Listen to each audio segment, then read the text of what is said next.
পাম্পে তেলের সংকটের সুযোগে গজিয়ে উঠেছে মৌসুমি ব্যবসায়ীরা। রাজধানীর মুদির দোকান, চায়ের দোকান বা মোটর পার্টসের দোকানে প্রকাশ্যে বিক্রি হচ্ছে জ্বালানি তেল। এসব দোকানে 1 লিটার অকটেনের দাম 200 টাকা। শুধু যানবাহন নয়, প্লাস্টিক বোতলেও তেল বিক্রি করছে তারা। এতে তৈরি হচ্ছে ব্যাপক নিরাপত্তা ঝুঁকি।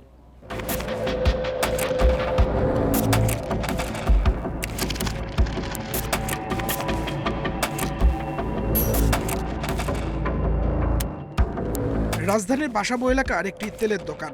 ক্রেতা সেজে তেল কিনলেন ইন্ডিপেন্ডেন্ট টিভির কর্মী। 8 লিটার অকটেনের জন্য পাম্পের চেয়ে 640 টাকা বেশি চায় দোকানি। রাজি হলে দোকানের ভেতর লুকিয়ে রাখা গ্যালন থেকে তেল ঢেলে দেন। পাম্পে যখন তেলের হাহাকার, এক একটি মোটরসাইকেল বা গাড়ি ঘন্টার পর ঘন্টা লাইন দিয়ে যখন তেল পাচ্ছে না, তখন রাজধানীর ছোট ছোট দোকানগুলোতে বেশি দামে তেল বিক্রি হচ্ছে। আমরা বাসাবোর তেমনই একটি দোকান পেয়েছি, যেখানে আমরা ক্রেতা সেজে অনায়াসেই 200 টাকা লিটারে 8 লিটার তেল পেয়ে গেলাম। আমরা পাশে আরেকটি চায়ের দোকান, যে চায়ের দোকানেও চা বিক্রির আড়ালে বিক্রি হচ্ছে তেল, সেটিও 180 থেকে 200 টাকা লিটার। এই দোকানে অকটেনের দাম পাম্পের চেয়ে লিটারে 80 টাকা বেশি। নিয়মের তোয়াক্কা না করে জ্বালানি তেল বিক্রি করছে বোতলে। পাম্পে ঘন্টার পর ঘন্টা দাঁড়ায় থেকেও তেল পাওয়া যাচ্ছে না, তাও 4 লিটার 5 লিটার মোটরসাইকেলের জন্য 500 টাকার বেশি তেল দিচ্ছে না। এখানে অনায়াসে আমি 200 টাকা লিটার তেল পেয়ে গেছি। প্রতি লিটার 8 লিটার নিলাম। এটা আমরা 175-80 এরকমভাবে ওরা মানে ঘন্টার পর ঘন্টা দাঁড়িয়ে থাকে, এই বেনিফিটটা ওরা নেই। আমাদের মনে করেন যে লিটারে 10 টাকা বা 15 টাকা থাকে। পাশের একটি চায়ের দোকানেও বিক্রি হচ্ছে অকটেন। সাংবাদিকের উপস্থিতি টের পেয়ে তাৎক্ষণিক সরিয়ে ফেলে তেল, তবে প্রমাণ দিলেন মোটরসাইকেল চালকও। আমি চার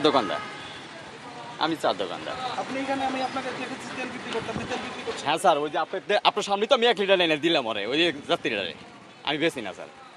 প্লিজ ইয়াতে করে কত করে পাচ্ছেন বলেন না? এখানে 180 টাকা বিক্রি করে, 200 টাকা বিক্রি করে। বনশ্রী, খিলগাঁও, সিপাহীবাগে এমন ভ্রাম্যমাণ তেলের অসংখ্য দোকান রয়েছে, যেখানে অকটেনের পাশাপাশি ডিজেলও রয়েছে। মোহাম্মদপুর বেড়িবাঁধ ও নারায়ণগঞ্জের রূপগঞ্জেও বেশ কয়েকটি দোকানের সন্ধান মিলেছে, যেখানে রয়েছে গ্যালন গ্যালন ডিজেল, বিক্রি হচ্ছে বাড়তি দামে।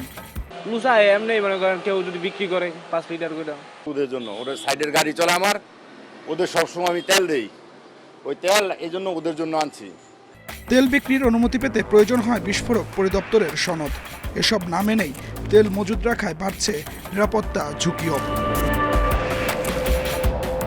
Adilur Rahman, independent news, Dhaka.